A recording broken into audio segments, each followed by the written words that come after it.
Hi, I'm James Schilling-Law. I'm here with Michael Lim, who's the Acting Director Americas for the Hong Kong Tourism Board.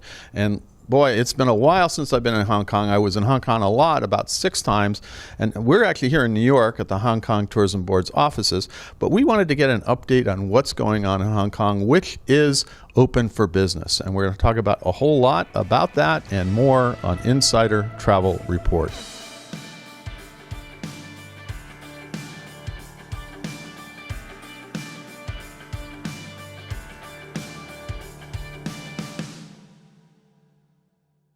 Michael, first of all, it's great to see you here.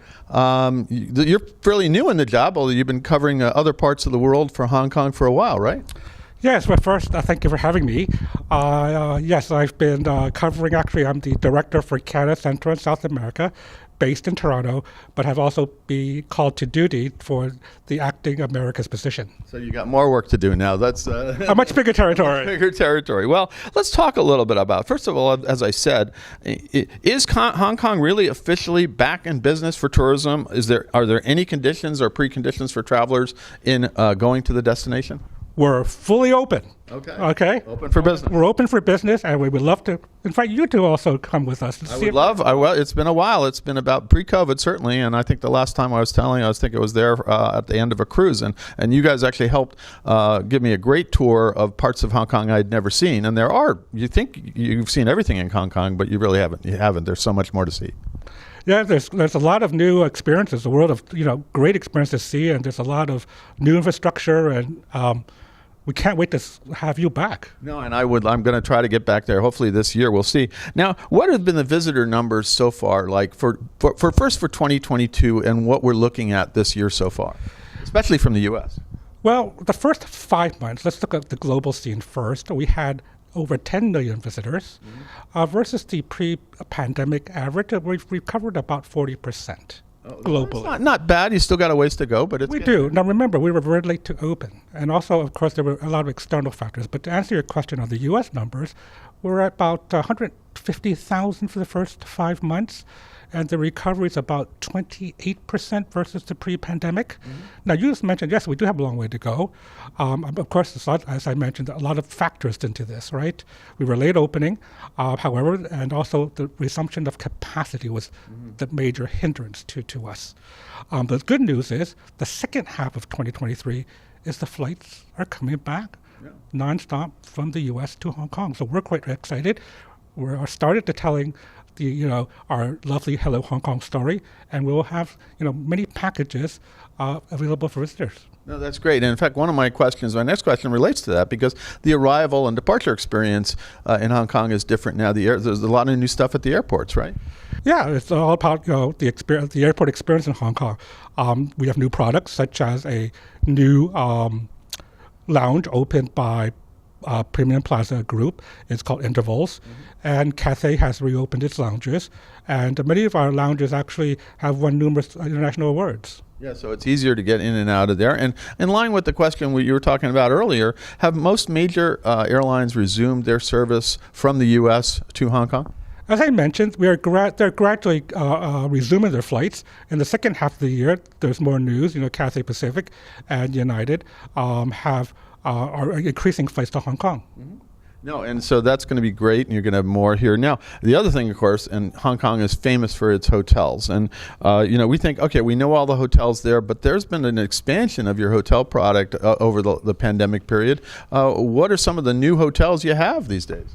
Well, I think for Hong Kong during the pandemic period of time, it's a city that had never stopped building tourism infrastructure. Wow.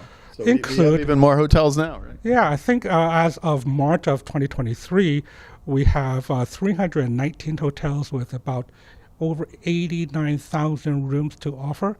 And during the pandemic years, we've opened 15 new hotels.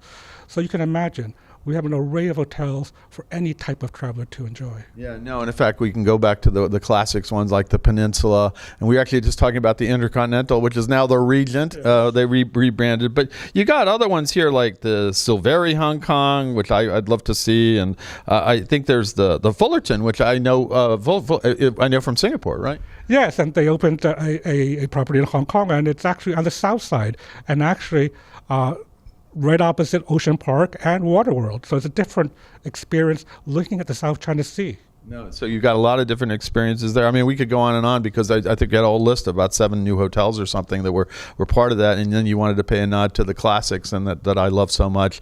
You know, obviously you got Shangri-La, you got things like that. You got the Ritz-Carlton, which I spent some time at the last time I was in Hong Kong. But there's also a lot of stuff on the dining front for Hong Kong. We'll talk a little bit about that because you got a few Michelin star restaurants, right? Well, we have plenty of eateries. I think we have over 10,000 eateries. So you'll never go hungry in Hong Kong. I don't know. I was really hungry one time. I walked for hours, and finally I found the restaurant. No, restaurants are all over the place. It's crazy, but it is just you can't go a step without finding something to eat. That's for sure. That's probably yes, from the street foods to the local cafes known as Cha Chan Teng.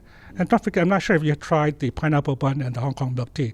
I haven't tried that yet. Well, there's reason to go back. I think we better get on a plane now because it sounds good. Okay, so from the local cafes to all the eateries to Michelin restaurants. Hey, by the way, we have 78 Michelin-starred restaurants these days in Hong Kong. Well, that's amazing, because everybody says, I mean, Michelin is not covering the world, but it's amazing, and I've been lucky enough to go to some of them back when I was there. Now, the other thing about it is I understand that you've got a lot of new attractions in terms of museums, and there's new stuff at the Hong Kong Palace Museum, I understand, as well as some other museums, right?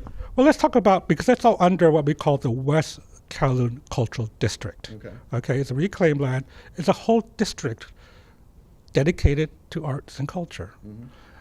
We just opened recently the M Plus Museum and the Palace Museum. In that collection, we also have the Tzu Chi Center, which is the home of Cantonese opera. So when visitors can go into this district to enjoy a really complete art experience. No, so that's great because then I remember one of my favorite museums is the one that depicts all the history of Hong Kong, which is a fascinating museum. I really spent hours there the last time, and that was a few times ago. Now, the other thing, of course, is you're very famous for your events. Things like the International Dragon Boat races and a lot of things like that. Tell us a little bit about what's going on in Hong Kong on an event standpoint this year. Okay, well, we were excited when we reopened. We already said we were going to have over 250 events and festivals in 2023. Imagine 250 events and festivals, and returning to these are our signature events. Just last month, the International Dragon Boat races occurred, and we're actually the home of modern dragon boat races. Moving on to the fall, we have the Wine and Dine Festival, which is the last week of October, which is a signature, foodie event. It's a weekend, basically outdoors, and then we have the Wine and Dine Month that is in November. You're not satisfied with just a festival. You have to have a whole month devoted to it, right? Well, it's actually, anytime you visit Hong Kong, it's a part of that experience, right? Any day. So it's not only about the festival or the month. Whenever the visitors come, they can always enjoy the culinary experience that Hong Kong has to offer. Well, that's another great. Food is a major part of Hong Kong. Now, you also, and I've been lucky enough to experience this, what you call the great outdoors in Hong Kong, because believe it or not, everybody thinks, Hong Kong is this just massive city on two different islands. You can actually, there's green spaces too. There's a wonderful, and I've been out there. So talk a little bit about that. I think you now have a guidebook to feature that, right? Yes, we do. Well, first off, maybe start, I guess we should say, hey, Hong Kong is actually 70% rural. Which is always amazing to me. But then when I went out there, I saw you got green spaces and parks, and it's wonderful. Yeah, and it's all about proximity. All of this is available within about an hour, and it's all accessible by local transport. Okay. Even if, for people that don't have too much time, they can do city walks. But from city walks to perhaps going on a serious hike on the Macca House Trail. The Macca House Trail is 62 miles long and it covers 8 country parks. Wow. We also have 260 outlying islands.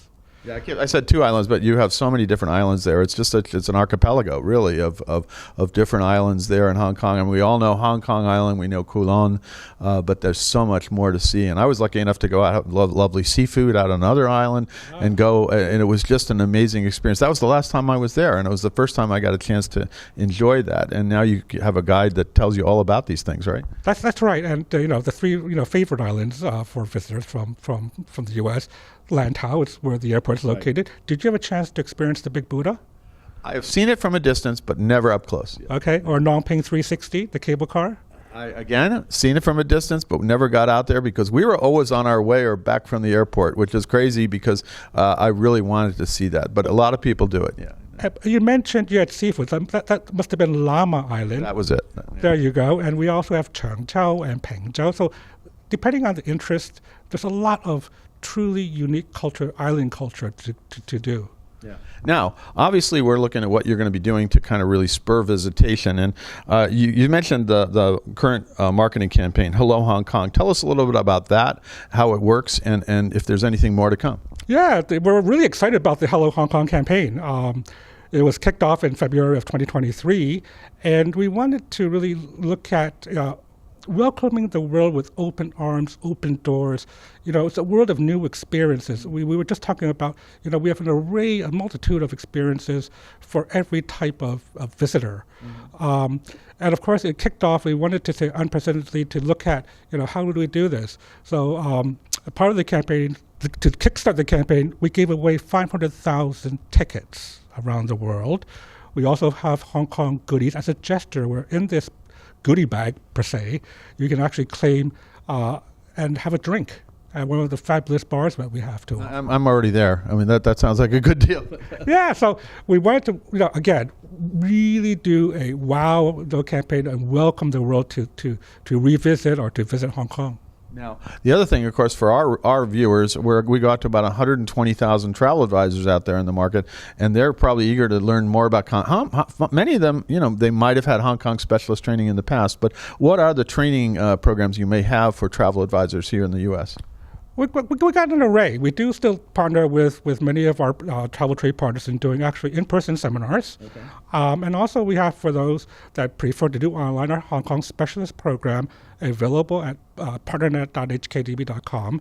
And it is an online do-it-yourself program, and you can be certified as a Hong Kong specialist. Okay. So that's correct, and so now if you haven't done it yet, and of course during COVID, a lot of people kind of let that kind of training and education slide. It's time to get back because you want to bring your guests, your clients to Hong Kong as soon as possible. Now, is there anything else you want to tell our travel advisors about Hong Kong today?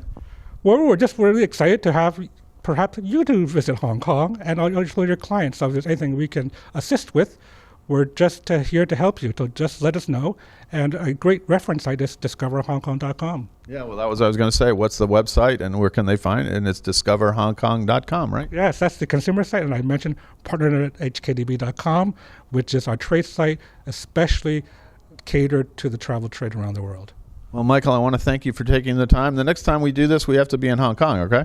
Sure. When can you go? Let's go. We got to go get some of that bun you were talking about. Okay. That was we'll go see some of that. But again, it's great to see you here in New York, and hopefully, I'm going to get to Hong Kong soon. I really do enjoy it. It's an amazing city, amazing, basically territory that really has everything to it, and it's one of the most accessible places in that area.